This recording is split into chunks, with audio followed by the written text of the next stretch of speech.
बादल राग कविता के माध्यम से सूर्यकांत त्रिपाठी निराला के उपनाम निराला की सार्थकता सिद्ध होती है, क्योंकि इस कविता में कविता का स्वर प्रगतिवादी है, तो दूसरी ओर इसके प्रस्तुतिकरण की शैली छायावादी है। साथ ही इसमें लघु मानव की पीड़ा को बिंब के माध्यम से प्रस्तुत किया गया है, जो नई कविता की झलक भी दिखाता है। जिस प्रकार प्रचंड गर्मी, पानी की कमी के कारण पृथ्वी का जीव जगत राहत प्राप्त कर सके, इसलिए किसान बादलों को आह्वान करता है, उसी प्रकार शोषित तथा पीड़ित लघु मानव के कल्याण के लिए क्रांति का आह्वान किया जाता है।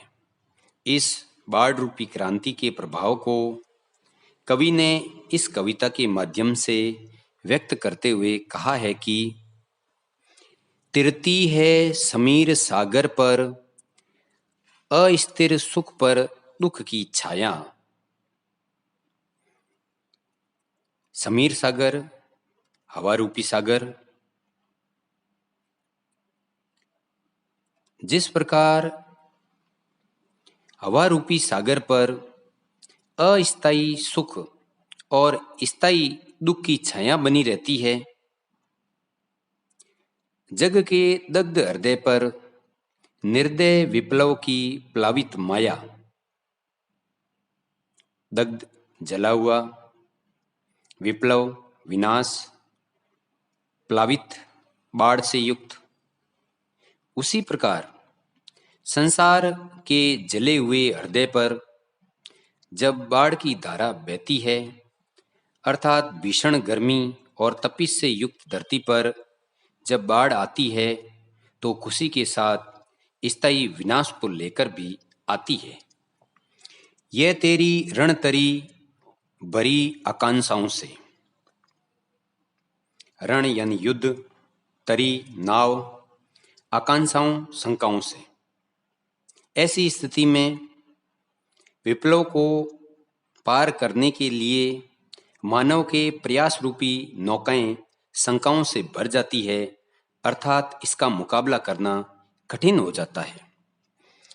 घन भरी गर्जन से सजग सुप्त अंकुर, उर में पृथ्वी के आशाओं से नव जीवन की ऊंचा कर सिर ताक रहे हैं हे विप्लव के बादल।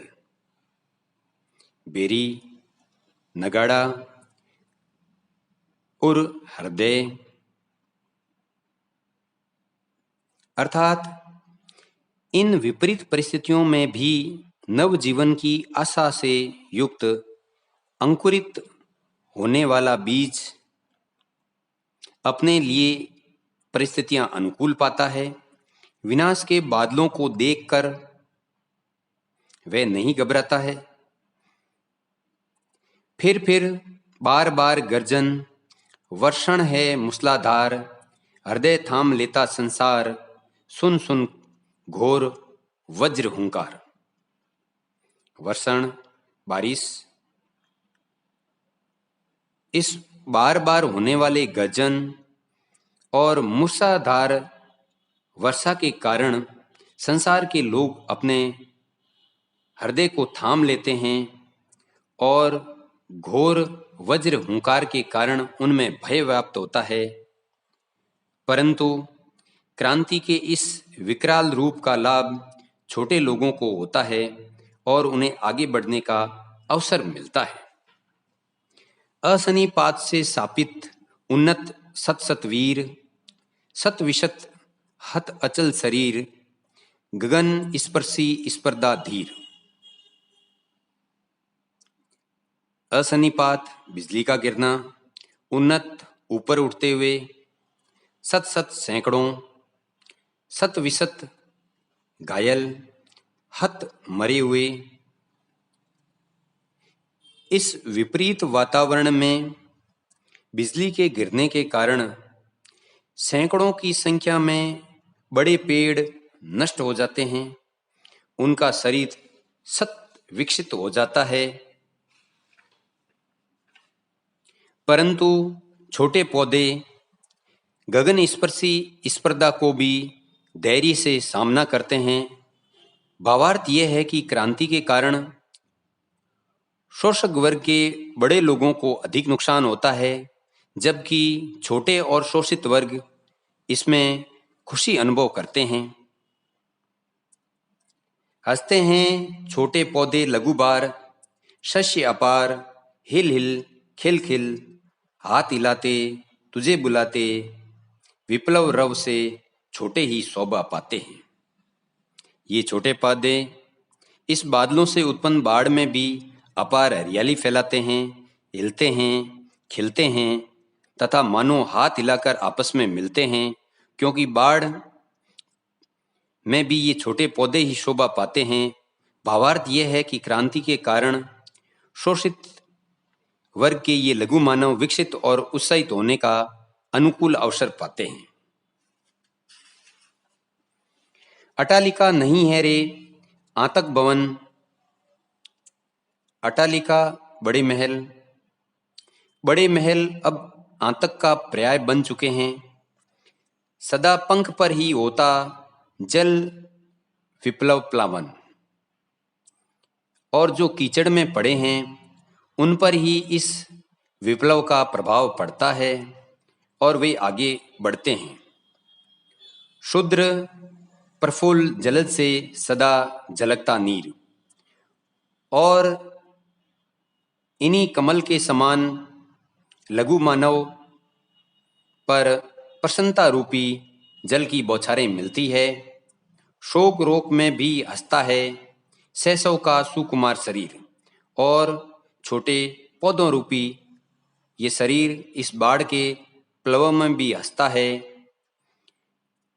रुद्र कोश है शुद्ध तोष, रुद्र जड़ा हुआ, शुद्ध क्रुद्ध, तोष संतोष, और इस स्थिति में भी लघु मानव को एक संतोष की प्राप्ति होती है। भावार्थ यह है कि जब क्रांति होती है तो बड़े लोगों में भय व्याप्त हो जाता है तथा लघु मानव को विकसित होने तथा सुख अनुभव करने का संतोष प्राप्त होता है। अंगना अंग से लिपटे भी आतंक अंक पर कांप रहे हैं, धनी वज्र गर्जन से बादल। अंगना पत्नी, पत्नी के अंग से लिपटे रहने पर भी और क्रांति के भय से ये धनी लोग, शोषक लोग और आकाश में गर्जना के कारण आज डर रहे हैं, कांप रहे हैं, त्रस्त नयन मुख झांप रहे हैं और अपने आंखों को बंद कर रहे हैं। जीर्ण बाहु है सीर्ण शरीर, तुझे बुलाता कर्षक अधीर। परंतु अपने जीर्ण शीर्ण शरीर को लिए हुए ये किसान आज बादल राग का आह्वान कर रहा है और बड़ी अधीरता पूर्वक इसकी प्रतीक्षा कर रहा है। हे विप्लव के वीर, क्योंकि तुम्हारे द्वारा ही परिवर्तन होने वाला है, चूस लिया है उसका सार, हार्ड मात्र ही है आधार। क्योंकि शोषण के कारण आज वे केवल हार्ड मास का अस्थि पंजर ही बना हुआ है। हे जीवन के पारावार, और बादल से होने वाली इस वर्षा में ही उसके जीवन का आधार है। अर्थात लघु मानव शोषित, पीड़ित तथा किसान के रूप में आज इस बाढ़ रूपी क्रांति को आह्वान कर रहा है, क्योंकि इसके द्वारा ही इसका कल्याण संभव है तथा उसकी आशाएं पूर्ण हो सकती है और शोषक वर्ग का अस्तित्व समाप्त हो सकता है।